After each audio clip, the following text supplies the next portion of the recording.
Napaka-traffic na nga sa Manila. Sobrang dami na ng tao. Magsiuwi na kayo. Nagsisiksikan. Kaya nga. Kami nga, makauwi na po kami ng Dait. Ayaw namin sa Manila nyo. Nakapagod baga. Sabihin mo may sasakyan ka, okay lang, hindi. Kahit Pagod yung traffic. Traffic ka susuko. pagmuhay dito, sus. Iba. Malayong malayo sa Dait. Kaya hatid ko na po guys si Ate Nelia. At ayaw niya na sa Manila. Iunuwanan na po si Rabay at saka si Bianca. Ando naman si Jun. Si Mang Jun na munang bahala. Si Mang Jun. Baka bukas si Ate Lisel nagbas na rin eh. Kuya, sunduin mo doon sa Buendia, sa DLTV. Pag nag-message si Ate Lisel, malamang na yun.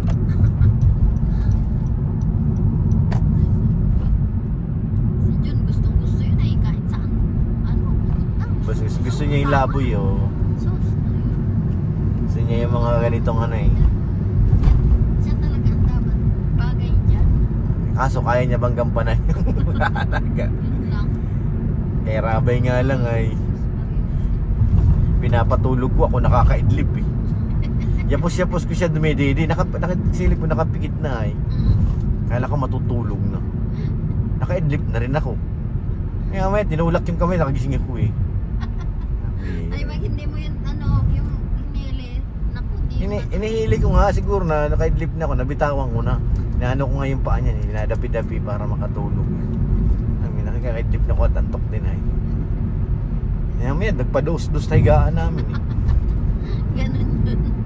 Tapos nagbukas sa mga cabinet, nakakuha ng plastic eh.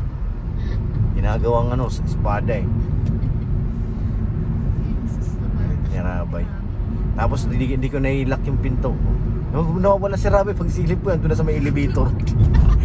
Bit-biting ka dyan. Ate Nia, Mang Jun.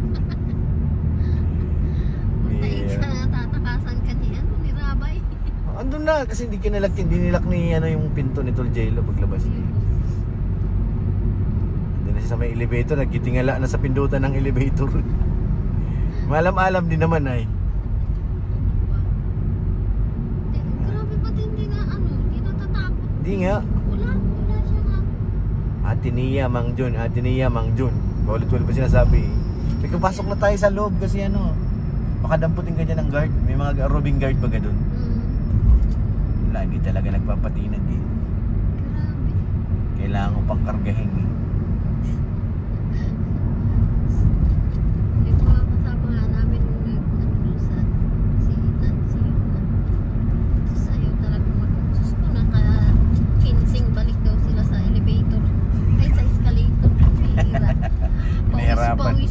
Pinahirapan ni Rabay. Sabi ko, kaya talaga di ko talaga kaya yan. Kulit eh. Lalapat palaki. Pero pag magmamature na ulit yan. Unti-unti. Pag marunong na sabihin. Magmamature na yan. Malaki na. Ngayon, ito pa yung time nakakulitan niya eh. Hanggang 3 taon yan. Ay, sus, Yusip. Yaring. Hindi pa marunong sabihin. Bibilis nila overtake kayo layo pa ang biyahe namin. Sunday namin si Beyonce. Dito yung sasakyan 8. Okay, Dubaga ito. Diretso na ito. Pagbalik sakay na si Beyonce. Ginagawang lang ang Manila, kusina. Parang lang. Balik. Itlabog lang.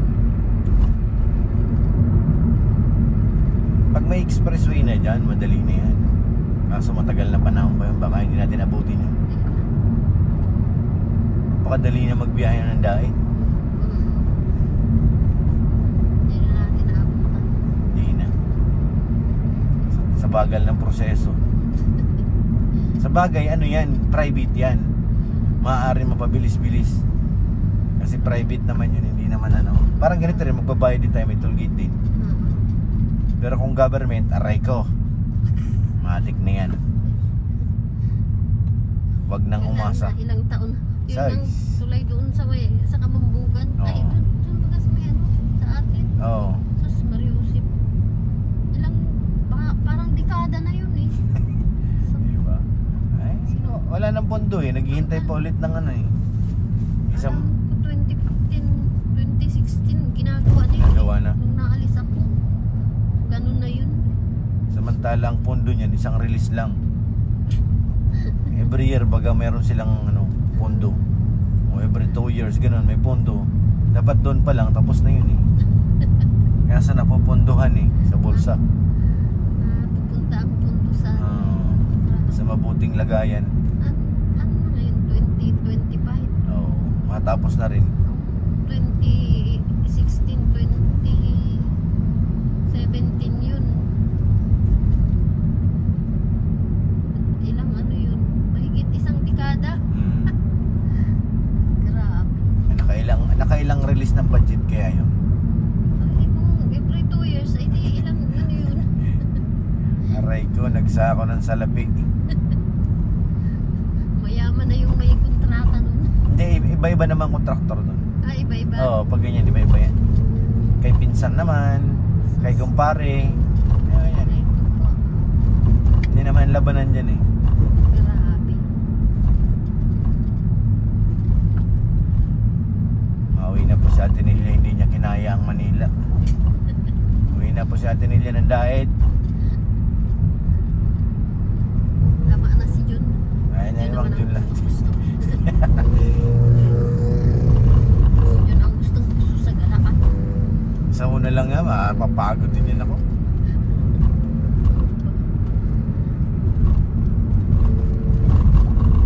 Ngayon, hindi niya pa naramdaman yan eh.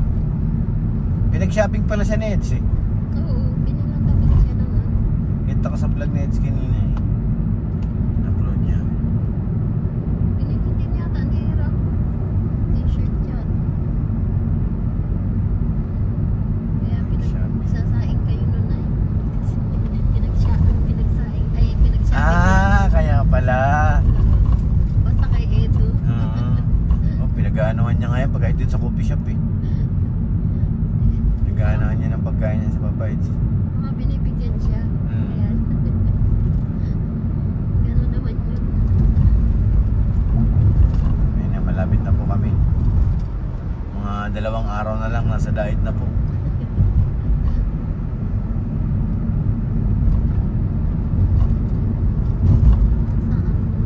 Mauwi po siya tinili ng diet, maglalaba lang.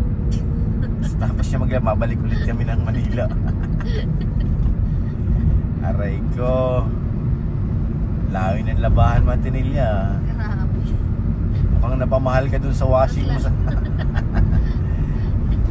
Kung nagpa-laundry ka ba? Okay lang yan kasi pagbalik naman kasama na si Beyonce.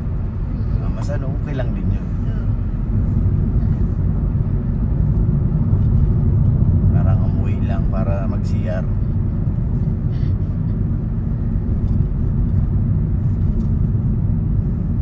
Ayun, umaraw na oh. Kung papunta kang Hong Kong, mauna pang makarating sa Hong Kong kaysa sa iyo papupawi sa dahil. Eh hindi naman nag-wait. Sayang yan. Patrol pati, malaking gastos doon. Laki nung Malaking gastos. Balik-balik ka ng dahil. Malayo pa ito atin nilibibiyahin natin. Madaling araw pa tayo nito dadating ng dahil. Tapos maglalaba ka pa. Aray ko. Saan na magpapatuyo pa? Tapos pag ano, balik ulit ng dahil. Hirap. Naman tayo nito. Balikbayan. Balik pa yun, maglalaba lang. Laban lang sa dahil. Wala kasing ano, walang labahan yung ano, room natin. Wala nga. Yung iba baga, mayroong mga ganyan.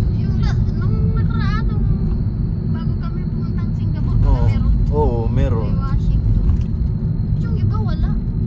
Dapat nagreklamo tayo dun sa ano. Baka mas ano, baka mas mura yata. Depende sa ano. Depende sa Kaya nga, lahat ako nagulat. Akala ko nga, di ba sabi ko sa'yo meron? Rin pala, rep din pala. Rep lang ang mayroon. Nakasiksik sa gilid. Pasko na, Merry Christmas na nakalagay dun sa kabila. Pasko na, Merry Christmas, Happy New Year pa buo. Athlete. Ang laki. Hindi sila excited, promise. Tatandaan na naman tayo nito, guys.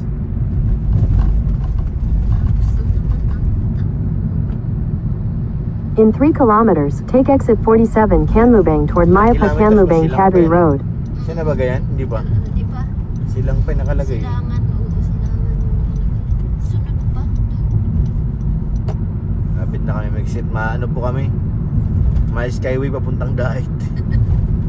Doon sa ibabaw ng bundok ng daan. Caramel town dito. Silang.